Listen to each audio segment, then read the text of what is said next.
Marta, buenas noches, ¿cómo estás? Buenas noches, Juan, a ti, Azul. Buenas noches. A nuestro compañero, buenas noches a los tres. Buenas noches, Jonathan, también. Jonathan. Jonathan, ¿cómo te va? Muy buenas noches, Juan, Azul, Marta. Un gusto estar con ustedes en este espacio. Bueno, pues, ¿cómo ven la carta que estuvo ahí circulando hoy en varios medios? Se publicó digitalmente, se publicó en distintas fuentes y a mí me gustaría hacer este ejercicio. ¿Por qué no la vamos desmenuzando? Porque hay varias aseveraciones que valdría la pena contraponer. O sea, ¿a qué se refieren? Por ejemplo, hay la primera: sin que la mayoría votáramos por ellos y violando la Constitución, Morena y sus aliados lograron que una minoría de votos se convirtiera en una mayoría de escaños en el Congreso. A ver, ¿cómo ven esta primera afirmación? Es el punto de partida de la carta. Bueno, aquí tengo mi desplegado en físico y pues hay varias cosas que destacar. La primera, vamos a darles las gracias a todos los firmantes porque acaban de reconocer en este desplegado que sí existe el BOA y que precisamente los que están firmando son parte del BOA. Podemos ver ahí, por ejemplo, hay muchos nombres, pero podemos mencionar a Héctor Aguilar Camín, a Enrique Krause y a otros. Los mismos de siempre. ¿Perdón? Los mismos de siempre. Pues sí. Los mismos de siempre. Ahora, es interesante que uno de los que aparece firmando sea precisamente José Woldenberg. ¿Qué es lo que hizo él? Bueno, él es una persona que conoce bien la Constitución y seguramente la idea en lo que se está basando este desplegado, por lo pronto en el primer párrafo que acaban ustedes de mencionar, justamente viene de José Woldenberg. ¿Por qué? Porque él está hablando del artículo 54 constitucional en sus fracciones cuarta y quinta. ¿Y a qué se refieren estas fracciones? Se refieren a la sobrerepresentación. De acuerdo a lo que consultamos acerca de este artículo, bueno, pues dice que no debe de haber por parte de ninguna fracción más de 300 diputados.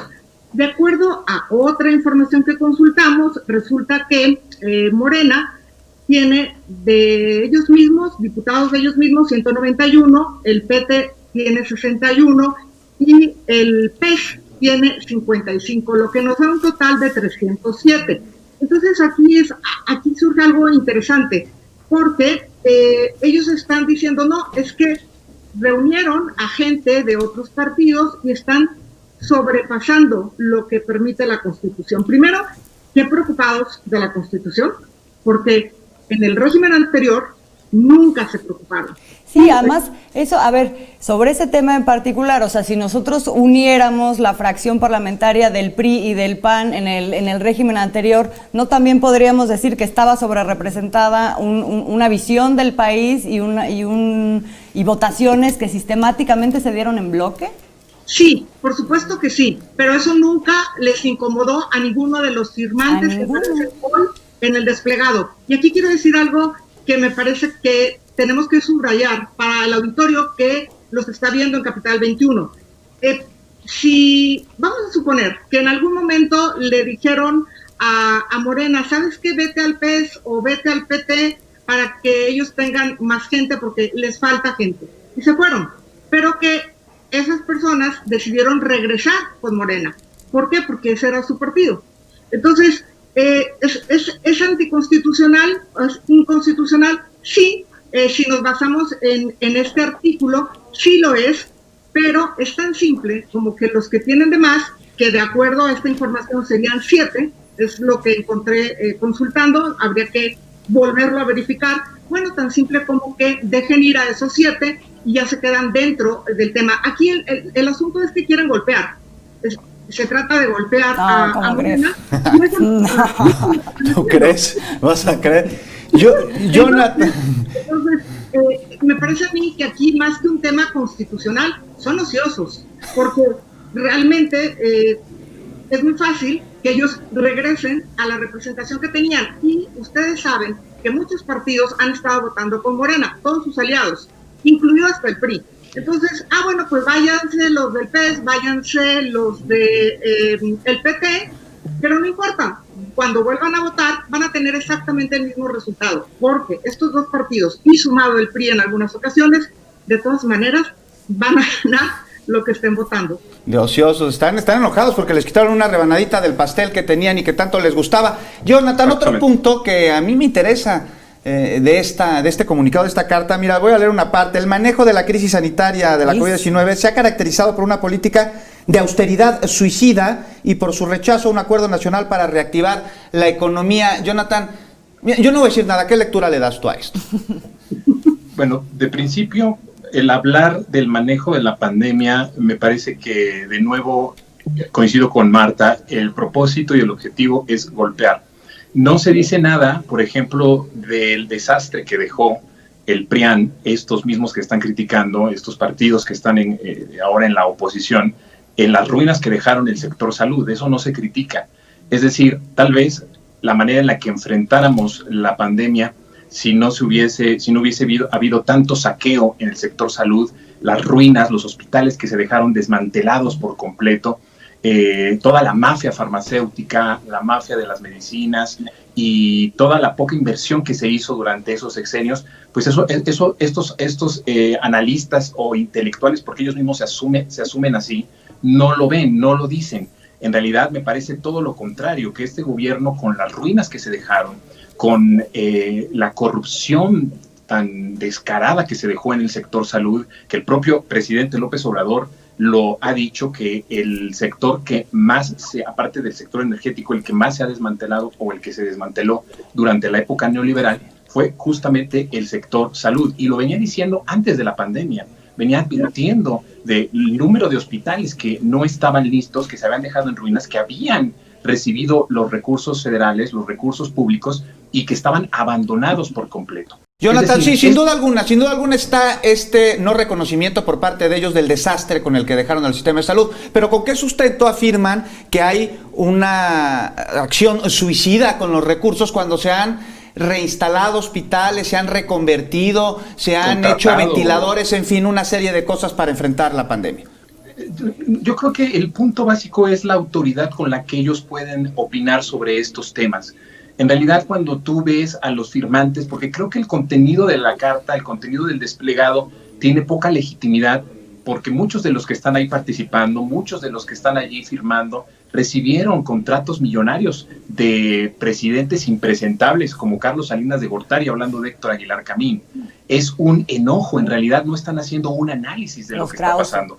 No están viviendo en la realidad del país, ellos tienen su burbuja y están enojados porque a partir de ramos que entregaba Salinas directamente, esto está documentado, no es un fake news, no es nada de esto, está documentado por Miguel Vadillo ampliamente, porque se le entregaron documentos directamente a él del gobierno salinista, cuando Héctor Aguilar Camín trató de deslindarse de Salinas y diciendo que si hubiese conocido la corrupción tanto de él como de su hermano, no hubiese aceptado tal vez esos recursos o no hubiese sido su amigo. Pero está documentado, es decir, la poca autoridad moral. Los intelectuales tienen que tener autoridad moral para poder hablar. Es decir, no basta nada más con la parte neuronal, que es importante, pero la parte moral, es decir, ¿cómo puedes hablar tú de este tipo de cosas? Hablar de cuestiones de suicidios, hablar de desastre, hablan de que se ha destruido ya las instituciones. Es decir, para ellos se cumplió la campaña negra, ¿no? De que López Obrador era un peligro. En realidad lo que vemos es un enojo. En realidad lo que vemos es que se ha quitado sus privilegios con lo que ellos vivían. Eran millones de pesos de recursos directos del gobierno hacia ellos. Como a Héctor, también Enrique Krause. No vamos muy lejos, ustedes recordarán hace unas semanas, por la represión que hubo allá en Jalisco, cómo salió a defender a Enrique Alfaro. Y después se revela que tiene contratos millonarios. Es decir, todo lo que están diciendo en este desplegado, Juan, Azul, Marta, tiene que ver con el enojo de los recursos públicos. Ahí es donde más les duele. Por eso hablan y dicen cosas que no tienen sentido. Es decir, para ellos el que haya habido en este sexenio una purga de los recursos el que haya habido una purificación de los recursos públicos es un suicidio. En realidad, al contrario, a partir de esto se están teniendo los recursos suficientes para enfrentar mucho de las calamidades que ellos mismos provocaron, y que cuando estaba pasando esto en el país, ellos no dijeron nada, no opinaron nada, no mandaban desplegados. Yo hubiese querido ver a Héctor Aguilar Camín en el sexenio de Salinas hablar de la violencia política, hablar de la devaluación, hablar de todos los crímenes políticos que hubo en ese sexenio. Hubiese querido ver a ese ahora firmante reaccionar de esta forma. En realidad lo que importa ahí es que muchos de ellos ya no están beneficiados de los dineros del recurso público, están muy enojados, y es solamente mediático, porque no tienen autoridad moral y en realidad no tienen peso ni repercusión social. Es decir, lo que ellos digan, lo que ellos escriben todos los días, y este desplegado no tiene la mayor repercusión en la sociedad. La gente no va a decir, lo dijo Héctor Aguilar Camín, entonces hay que hacer un bloque en contra de AMLO, ¿no? Entonces, en realidad no tienen peso, pero sí coincido con Marta. Por fin, y eso es positivo, están en su derecho, evidentemente, de decirlo, pero sí se evidencia completamente de qué parte están. Y eso es muy importante, de qué parte de la historia están. Y creo que ellos han marcado muy bien esa diferencia de qué es lo que ellos defendían, qué es lo que ellos aplaudían, o en qué se quedaron callados con un silencio cómplice, y qué es lo que no les gusta. Y lo que no les gusta es que ya no tienen recursos públicos. Eso es lo que no les gusta. Por eso sacan este tipo de... Para mí, todo el desplegado es una falacia, es una tontería. No tiene ni pies ni cabeza, ni sustento periodístico, no lo tiene. Tienen efectivamente todo su derecho de decir lo que quieran y también de organizarse, dicho sea de paso, que es a lo que están llamando, a generar una coalición. Ahí yo les preguntaría, para cerrar, Marta, Jonathan, ¿qué posibilidad de éxito tiene un llamado a una coalición, o sea, desde este sector intelectual, pero que finalmente está apoyando a un grupo de 3 partidos que están a punto de desaparecer por la falta de legitimidad que han construido? Sí, yo creo que ahí es el principal escollo con el que los firmantes del desplegado, es decir, los pertenecientes al BOA, al bloque amplio opositor, es el principal escollo con el que se van a topar. Es que no hay una congruencia entre lo que están escribiendo y su pasado. ¿Cuándo les preocupó, por ejemplo, que hubiera corrupción? ¿Cuándo les preocupó que hubiera fraude? ¿En qué momento les preocupó que hubiera una violación a los derechos humanos? No tenemos en México un Odebrecht, un Ayotzinapa, no tenemos un agronitrogenados, un Fertinal, no tenemos el fraude de 1988, no tenemos el fraude de 2006. Entonces, ¿por qué salen a decir lo que están diciendo con absoluta falta de congruencia? A mí me parece que el problema es que no quieren reconocer, les cuesta muchísimo trabajo el reconocer que el otro régimen debe de quedar en el pasado y que ahora se está construyendo un nuevo régimen. También me llama la atención la exigencia que tienen de rapidez. O sea, si hablamos de la segunda etapa del viejo régimen, podemos referirnos a la etapa neoliberal, que estaríamos contando desde Miguel de la Madrid, aunque se implementara con Carlos Salinas. Estamos hablando de 36 años. Este régimen está en construcción, apenas tiene año y medio y ya quieren resultados, y además la crítica que están haciendo no está bien sustentada. El artículo en el que se están basando, el artículo 54, además tiene una redacción tanto confusa, pero si ustedes lo revisan, más o menos encontrarán en qué se basaron para decir esto. No se preocupen, que Morena puede simplemente decirle adiós a los que están de más, pero el caso es que ellos están queriéndose hacer notar. Y aquí pues va en la coincidencia de esta línea que marcara Aguilar Camín hace tiempo, cuando él dijo que es muy simple, vamos a ganarles la mayoría en la Cámara de Diputados en el 2021, vamos a quitarles el control del presupuesto, y además mencionó que después en el 2022 lo iban a quitar al presidente López Obrador, lo iban a quitar con la revocación de mandato. Pues tendrán, Marta, que sostener argumentos mucho más sólidos de lo que han hecho ahora, y esto es necesario, que exista una oposición de a de veras en nuestro país, y no, como dice Azul, de partidos, 3 partidos que están a punto de desaparecer. Tienen más dirigentes que diputados, eso es un hecho. Sí, estoy de acuerdo. Muchas gracias, Marta. Pero además, ¿sabes qué? Querida. La gente estaba cansada de lo anterior y apostó por este gobierno. Entonces, lo dejen trabajar, ¿no? Así es. Marta, Jonathan, nos tenemos que despedir. Sí. Se nos quedó la despedida de Jonathan en el tintero, lo lamentamos mucho. Recuperaremos la próxima semana y seguiremos comentando. Muchas gracias a los dos. Nos vemos el siguiente buenas noches. Saludos. Miércoles. Buenas noches.